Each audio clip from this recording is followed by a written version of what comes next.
Oke, salam teman-teman. Ini sudah lama ya saya nggak sharing video, tapi kali ini saya akan coba sharing lewat video dari pembacaan Alkitab kita dari kitab Mika pasal yang ketiga, keempat, dan kelima. Oke, sebelumnya mari kita berdoa dulu teman-teman. Mari kita fokuskan hati kita. Bapa, terima kasih Tuhan. Kami bersyukur Engkau Allah yang baik, Engkau Allah yang sangat amat baik Tuhan. Engkau yang pelihara kami, Engkau yang jagai kami Tuhan, Engkau yang melindungi kami Tuhan, Engkau yang berikan kami kekuatan, kesehatan. Terima kasih Bapa, karena Engkau menjadi Bapa yang baik bagi kami. Buka hati kami Roh Kudus, karena sebentar kami akan belajar kebenaran firman-Mu.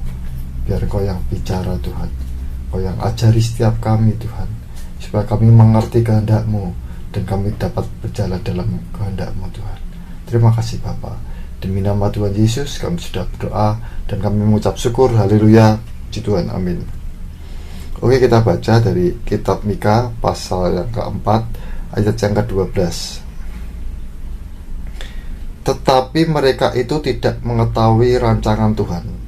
Mereka tidak mengerti keputusannya, bahwa Ia akan menghimpunkan mereka seperti berkas gandum ke tempat pengirikan. Jadi ceritanya Mika ini bernubuat teman-teman. Dia bernubuat bahwa Yehuda, Yerusalem akan dibuang ke Babel. Tetapi kan mereka berpikir Tuhan tuh gak baik.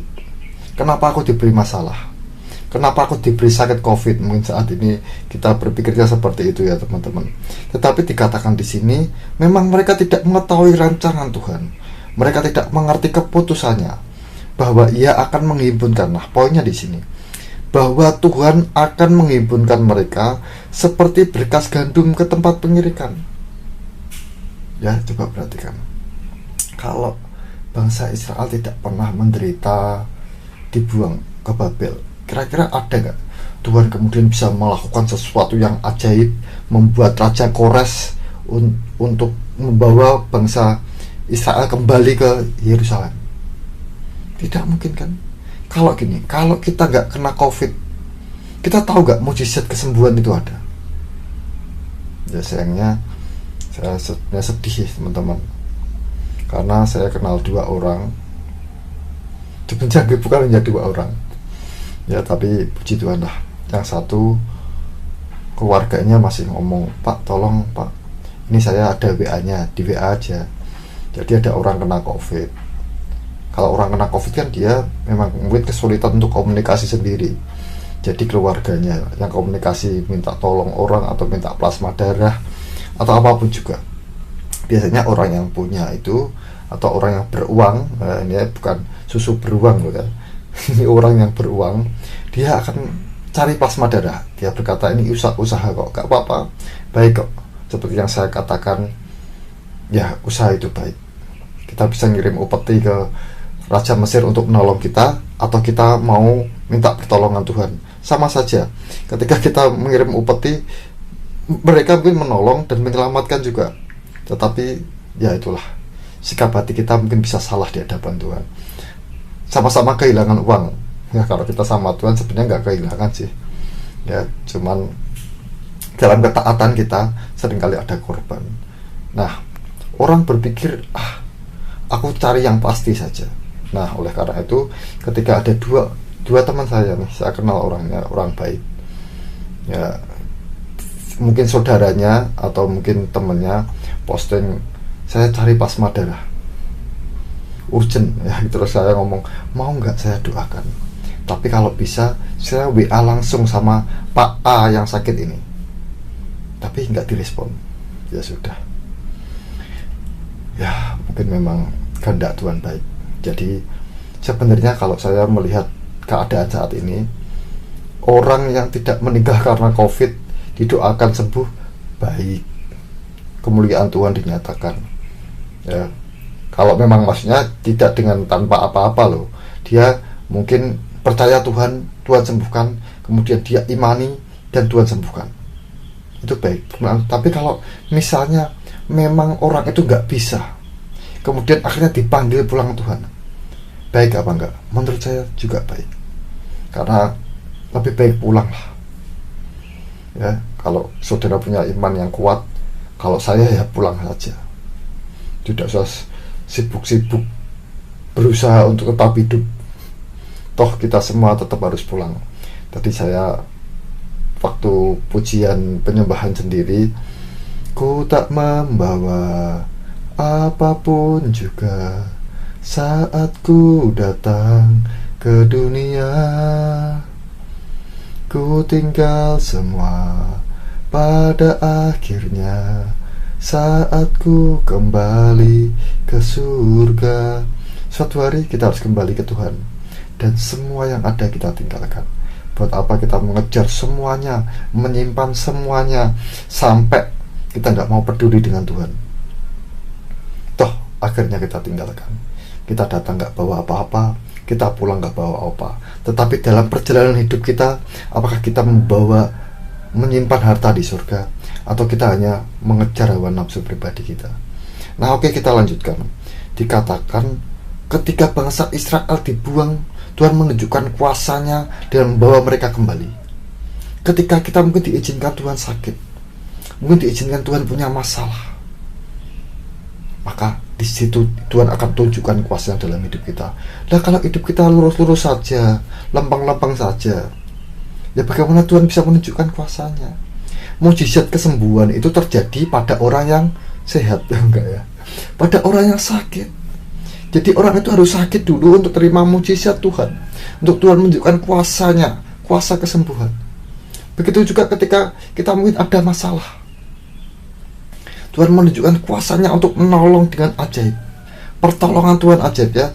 Saya diingatkan dengan seorang teman, kontrakannya habis, dia harus diusir. Dia nggak tahu harus pindah kemana, dia punya usaha. Kemudian ternyata dia disuruh Tuhan tanya, ada rumah kosong sudah di pinggir jalan, ini nggak disewakan karena yang punya orang kaya. Ya, Tuhan suruh dia tanya, terus dia tanya, ini nggak mungkin disewakan, ini punya orang kaya. Tetapi Tuhan suruh dia ditemui, ternyata suruh nempati saja. Itu Tuhan tunjukkan kuasanya saat dia terjepit. Jadi memang kita harus kadang kena masalah, mungkin kita kadang harus kena sakit, supaya kita tahu bahwa ada Tuhan yang punya kuasa.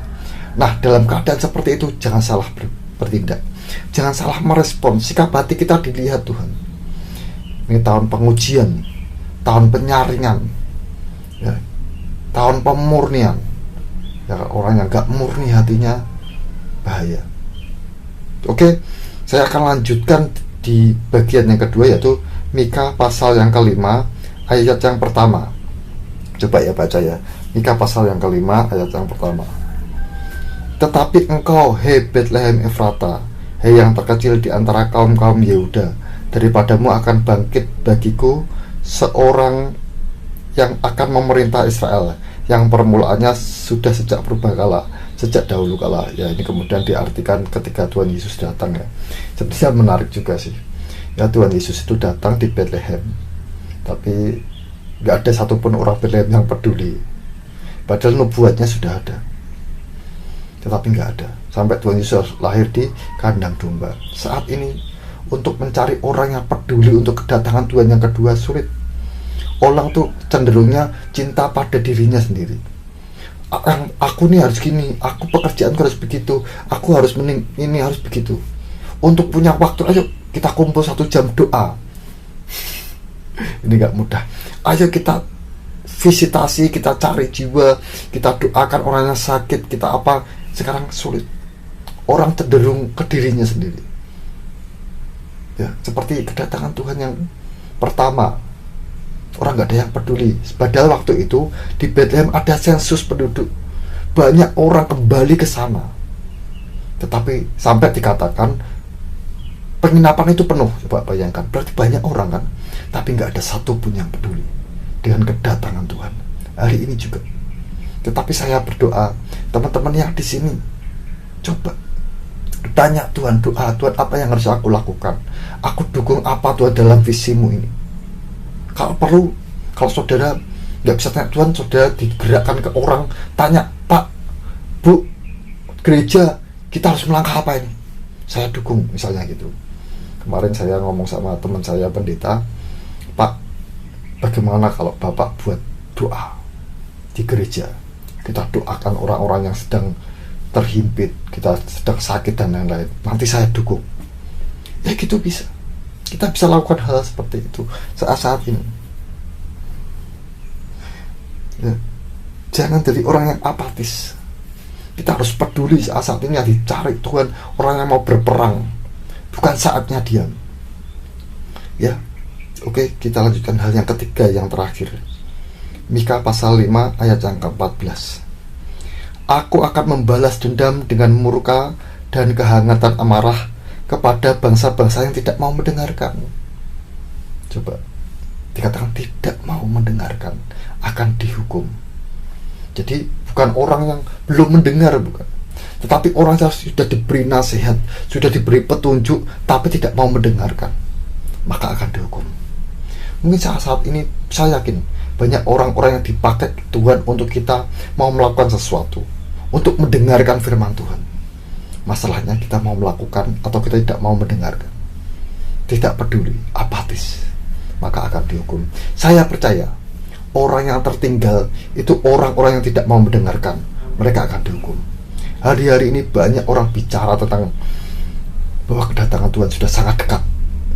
Kita langkah-langkahnya seperti ini. Saudara mau ngomong apa? Ke depan ini sertifikat vaksin digunakan di mana saja. Untuk sekolah mungkin, sekarang kita sudah tahu, untuk mall, untuk pekerjaan, untuk macam-macam lah nanti akan digunakan. Dan sertifikat vaksin ini bisa disalahgunakan, bisa dibajak orang, bisa dipalsu. Tetapi akan ada satu yang tidak bisa dipalsu, yaitu apa? Chip RFID. Dan ini akan dipasang di tiap-tiap orang. Kemarin teman saya ngomong, kalau itu terjadi paling di luar negeri dulu, Mas. Betul, ini juga terjadi di luar negeri dulu. Tapi perhatikan, ya, akan ada, saya akan bicara ini benar, hamba-hamba pendeta atau hamba Tuhan yang mau dicip. Mereka akan dengan dalih berkata, oh ini kan hanya untuk syarat atau untuk apapun juga. Tapi ya sudah, kedatangan Tuhan sudah dekat. Hidup itu pilihan. Tugas saya hanya ngomong, tugas saya hanya sampaikan. Saya gak punya kepentingan apapun juga, gak punya selain karena Tuhan perintahkan saya. Selain itu saya gak punya kepentingan. Saya hanya lakukan apa yang Tuhan ingin saya katakan, saya lakukan, saya sampaikan. Terserah mau mendengarkan atau tidak, itu sudah bukan bagian saya. Tetapi saya yakin semua orang itu punya kans untuk mendengarkan Tuhan, peka dengan Tuhan. Coba ngomong dengan Tuhan, doa, bangun kehidupan rohani di saat-saat ini. Tanya apa yang Tuhan ingin kita lakukan. Tanya, mungkin Tuhan punya kehendak dalam hidup kita untuk menyiapkan umat yang layak bagi kedatangan Tuhan yang kedua. Saya kira itu saja. Ingat, ketika kita ada masalah, terpuruk, sakit, jangan sampai sikap hati kita tidak akan kita salah, karena Tuhan ingin menyatakan kuasanya dalam hidup kita. Tetap berjalan dalam kehendak Tuhan, tetap ikuti jalurnya Tuhan. Yang kedua, ya, Tuhan memang seringkali tidak dipedulikan, tapi saya berdoa kita menjadi orang-orang yang peduli dengan kedatangan Tuhan yang kedua. Jangan sampai kita menjadi orang-orang Bethlehem yang gak peduli sampai Tuhan lahir di kandang domba. Tapi kita orang-orang yang menyambut Tuhan, gembala-gembala domba yang menyambut Tuhan, malaikat-malaikat yang menyambut Tuhan. Kemudian yang ketiga, mendengarkan. Dengarkan perkataan Tuhan, dengarkan firman Tuhan, baca firman. Kalau tidak bisa baca firman, dengarkan renungan hamba-hamba Tuhan. Paling enggak kita disadarkan, karena firman itu baik. Tapi saya selalu katakan, baca firman sendiri, dengarkan Tuhan sendiri, karena Tuhan itu pasti benar. Jangan pakai pikiran kita sendiri. Saya kira itu saja teman-teman. Saya berdoa kita diberkati dengan sharing firman hari ini. Sebelumnya mari kita akhiri dengan doa. Bapa, kami bersyukur Tuhan atas firman-Mu hari ini. Biarlah firman-Mu menjadi roh yang hidup dalam hati kami, menjadi benih yang ada di hati kami, untuk kami dapat melakukan kehendak-Mu, sehingga kami bisa berbuah dan kami berguna bagi kerajaan-Mu Tuhan. Terima kasih Bapa. Kami bersyukur Engkau Allah yang baik, Allah yang terus memperingatkan kami, Allah yang terus menolong kami, Allah yang terus mengerti apa yang harus kami lakukan dalam hidup kami Tuhan. biarlah kehendak-Mu yang jadi dalam hidup kami. Terima kasih Bapa, telah tuntun kami Tuhan Yesus, tetap sertai kami Roh Kudus. Demi nama Tuhan Yesus kami sudah berdoa dan kami mengucap syukur. Haleluya, amin. Puji Tuhan, salam, Tuhan Yesus memberkati.